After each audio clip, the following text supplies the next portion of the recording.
Sumusunod na lang kami. Ngayon, kung magkukwenta na kami, may kumikita kaya lang, kapiranggot na lang, kulang. Napilitang sumunod. Ito ang pahayag ng ilang mga pork retailer sa NEPA Q-Mart sa Quezon City. Kasunod ito ng pagpapatupad ngayong araw ng ibinabang maximum suggested retail price sa baboy sa buong Metro Manila.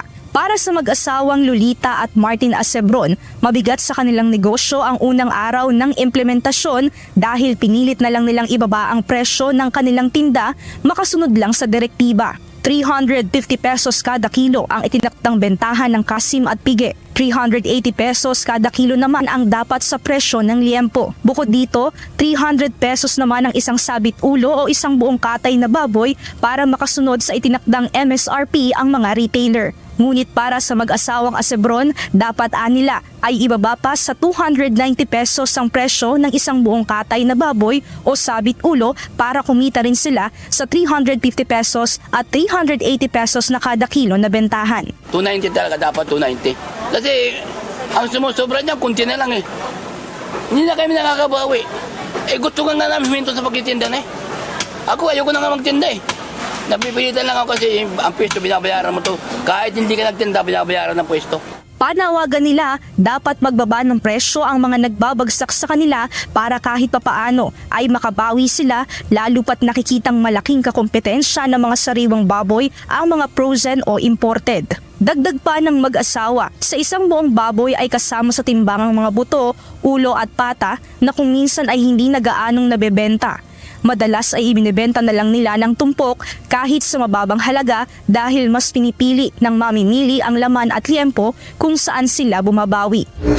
Sa panig naman ng mga biyahero ng baboy na nagdadala ng buong katay na baboy sa palengke, sa farm gate price nakasalalay ang presyo ng ibinabagsak nilang sabit ulo. Kailangan naman magnegosyo tayo ng palugi.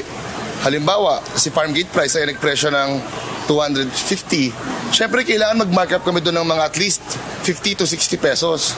Walang problema aniya sa kanila dahil nakukuha nila sa farm ng sakto sa napag-usapan batay sa direktiba ng DA kaya naibabagsak niya ito sa palengke ng 300 kada isang sabit ulo. Ngunit ang ibang biyahero, hindi pa sila makasunod sa 300 pesos sa sabit ulo dahil ang kinukunan nilang farm ay hindi pa nag-a-adjust ng presyo. Si Mang Edwin, 305 pesos ang pasa niya sa isang sabit ulo dahil 245 bawat isa ang presyo ng kanyang napukuha.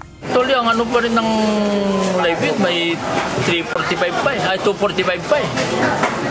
Plus patong 16? Oo, plus patong pa ng ano. Patong pa, siyempre expenses, mga tracking, lahat yun, pati slaughterhouse. Aksyon ng Department of Agriculture ang itinakdang maximum suggested retail price o MSRP upang mapababa ang presyo ng karneng baboy sa merkado.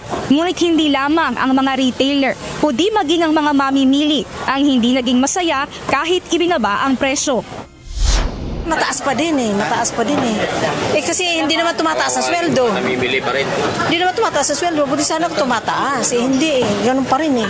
Di wala. Kawawa yung mga mahihirap. Mahal pa rin yun para sa amin kasi dati magkano lang 280. Ngayon lahat nagtataasan. Ayon sa ilang mamimili, bumaba nga ang dating 400 hanggang 480 pesos sa kada kilo ng presyo ng baboy. Pero sa mga minimum wage earners, mataas pa rin ang presyong ito. Sa panig naman ng mga biyahero at retailer, maaari nilang ibigay ang presyo na hiling ng consumer kung bababa rin ang presyo ng hog farmers o ng farm gate price ng baboy. Mia Alonso, UNTV News and Rescue, Diyos ang aming sandigan, serbisyo publiko ang aming pinahahalagahan.